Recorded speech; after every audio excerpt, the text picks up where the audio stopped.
Assalamualaikum warahmatullahi wabarakatuh. Alhamdulillahirabbil alamin. Wassalatu wassalamu ala asyrofil mursalin wa ala alihi washabihi ajmain. Saudaraku sebangsa dan setanah air, ada fenomena yang memprihatinkan bagi banyak orang yang berpikir kritis dan mengikuti perkembangan komunisme internasional. Yang paling mutakhir apalagi ya, mengapa? Mereka prihatin karena banyak tokoh pendukung rezim yang berusaha meyakinkan masyarakat bahwa seolah-olah PKI sudah mati, sudah dikubur, dan komunisme sudah tidak laku lagi. PKI sudah jadi hantu, juga tidak ada lagi negara yang masih menerapkan komunisme, Leninisme, Marxisme. Nah, para komunis malam yang berupaya meyakinkan masyarakat bahwa komunisme sudah menjadi bagian sejarah, menjadi masa lalu, lupa bahwa di zaman internet sekarang ini seluruh informasi global di bidang apa saja sudah sangat mudah diakses oleh setiap orang. Mereka jadi buta bahwa RRC yang menjadi junjungan beberapa oknum dalam rezim Pak Jokowi pada hakikatnya merupakan kekuatan komunisme yang paling dahsyat sekarang ini di muka bumi. Bila dulu Mao Zedong atau Mao Zedong mempropagandakan dan memaksakan Marxisme sebagai ideologi tunggal RRC, maka Xi Jinping, penguasa puncak sekarang ini dan penguasa tunggal RRC yang jadi presiden dan sekaligus sekjen PKC, telah mengeluarkan Xi Jinpingisme. Di antara 14 butir ideologi Xi Jinping itu disebutkan bahwa PKC memegang kekuasaan mutlak atas tentara atau militer Cina, yaitu PLA, dan mengukuhkan jabatan Xi sebagai penguasa tunggal Cina seumur hidup. Keputusan Kongres PKC itu diambil pada 2017 dan sekaligus menekankan bahwa Cina harus melaksanakan nilai-nilai asasi dari Marxisme, komunisme, dan sosialisme. Walaupun ada embel-embel sesuai ciri-ciri Cina. Perhatikan, Marxisme, komunisme, dan sosialisme masih jadi rujukan baku bagi Cina. Oknum-oknum rezim Jokowi sedang menipu rakyat Indonesia ketika mereka menyatakan bahwa sudah tidak ada lagi komunisme di muka bumi ini dan juga tidak perlu khawatir PKI akan muncul kembali. Kata mereka, tidak ada lagi negara yang menganut Marxisme, Leninisme, komunisme. Itu bohong besar. Saudaraku, kita bersyukur bahwa umat Islam tidak buta sejarah, tidak mungkin dapat dibohongi oleh omongan oknum-oknum rezim Jokowi yang sungguh tidak bertanggung jawab itu. Kita diingatkan oleh David Setter, seorang wartawan intelektual dan yang mendalami masalah-masalah komunisme. Dia menulis bahwa selama 100 tahun 1917 sampai 2017 kaum komunis telah membunuh sekitar 100 juta orang yang dipandang sebagai musuh komunis. Lebih terinci lagi adalah temuan yang cukup otentik dari seorang guru besar yang mengajar di Universitas Indiana, juga di Yale dan Universitas Hawaii, bernama Rudolf Joseph Rummel. Dia sudah meninggal sekarang ini, yang mendedikasikan seluruh karir akademiknya untuk mendalami komunisme internasional, dan ia mencatat jumlah pelenyapan manusia atau demosida atau genosida oleh kaum komunis sebagai berikut. Cambodia tahun 75-79 yang terbunuh 2 juta lebih sedikit. Di RRC ini luar biasa, tahun 49 sampai 87 77.277.000. Polandia tahun 45 sampai 48 1,5 juta. Korea Utara 48 sampai 87 1,5 juta lebih. Vietnam 45 sampai 87 1,6 juta.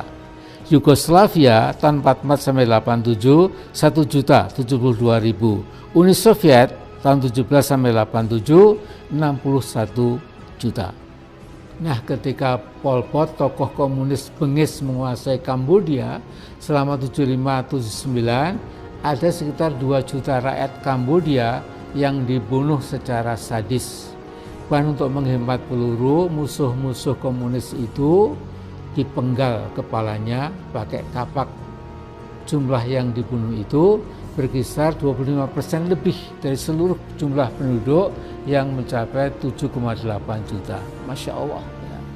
Akankah kita biarkan Neo-PKI bangkit dan kemudian mempraktekkan keberingasan dan kebiadaban yang khas komunis yang akan menyasar seluruh orang yang dianggap anti komunis?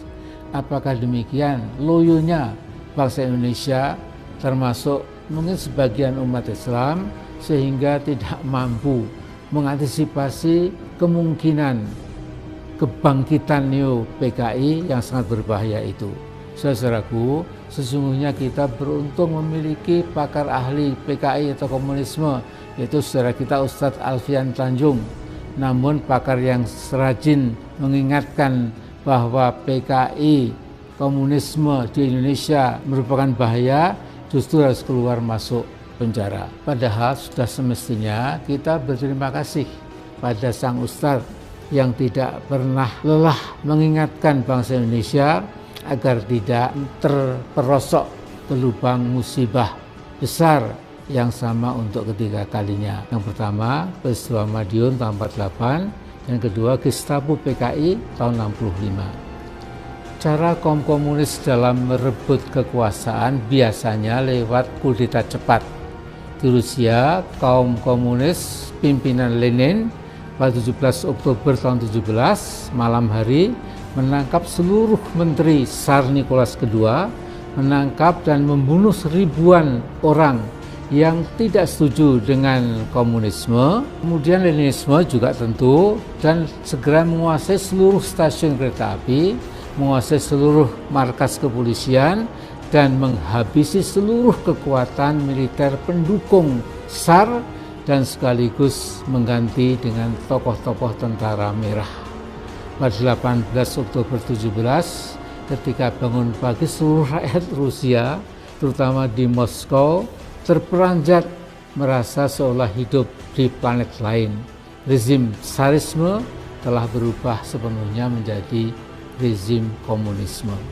Saudaraku, Kolonel Untung dulu dan para kameratnya mungkin membayangkan bahwa setelah berhasil membunuh 7 pahlawan revolusi dan dari Angkatan Darat pada 30 September tahun 65, kemudian menguasai stasiun pusat RRI dan kantor telegraf, dia bisa berhasil seperti Lenin lewat Dewan Revolusi abal-abal yang dibentuknya Indonesia kemudian dijadikan negara komunisme. Alhamdulillah yang Maha Kuasa dan yang Maha Esa masih berkenan melindungi bangsa Indonesia. Alhamdulillah. Saudaraku, omongan beberapa oknum pendukung rezim Jokowi yang menyatakan tidak ada lagi negara yang berhaluan komunisme adalah puncak kebohongan politik. Paling tidak sekarang ini ada 6 negara komunisme sejati yang masih berjuang teguh dengan komunisme, Marxisme, dan Leninisme dengan nuansa perbedaan di sana sini, yaitu misalnya Cina, Vietnam, Korea Utara, Laos, dan Kuba. 2 di antaranya telah jadi kekuatan nuklir, yaitu Cina dan Korea Utara.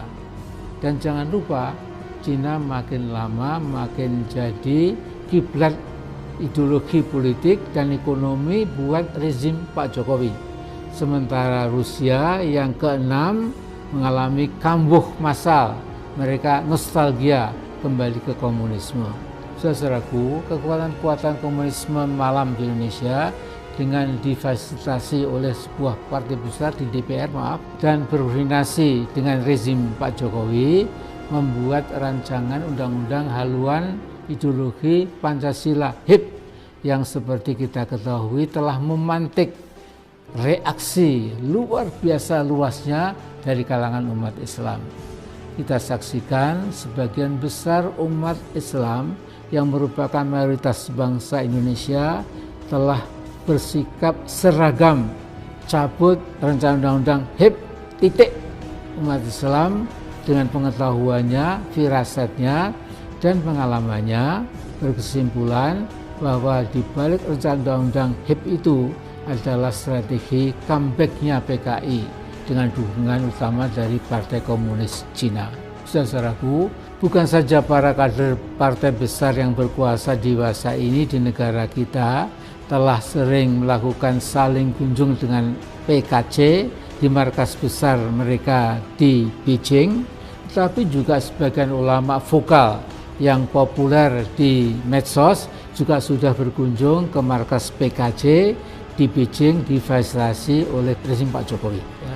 Sepulang dari Beijing, beberapa ulama ini ditanya oleh temannya, Bung, antum mengapa tetap pergi RRC? Padahal Habib Rizik Syihab kan sudah melarang Anda semua. Jawaban mereka, memang, tetapi hikmah perjalanan ke Cina dan berkunjung ke markas besar PKC sungguh sangat besar. Itu kata mereka. Mereka menyatakan sangat takjub dengan kemajuan ekonomi Cina dan berkesimpulan komunisme di sana menjadi dasar penggerak kemajuan Cina, maka Islam dapat dijadikan penggerak pembangunan di Indonesia. Namun ada yang mereka lupakan, bahwa pikiran dan sikap istiqomah mereka sedang ditumpulkan, sehingga paling tidak sikap mereka menjadi lunak dan lembek serta lupa bahwa komunisme dari ujung kaki sampai ujung ubun-ubun bertentangan dengan secara diametral bertentangan dengan Islam. Bahkan salah satu dogma komunisme yang paling penting adalah permusuhan kepada agama-agama, terutama agama Islam. Saudaraku, namun kita bersyukur bahwa para ulama tadi hanya khilaf dan sekarang sudah kembali ke pangkuan umat, bahkan sudah menohok rezim HIP itu, kemudian dibatalkan sesegera mungkin, titik. Bravo pada para ulama kita itu.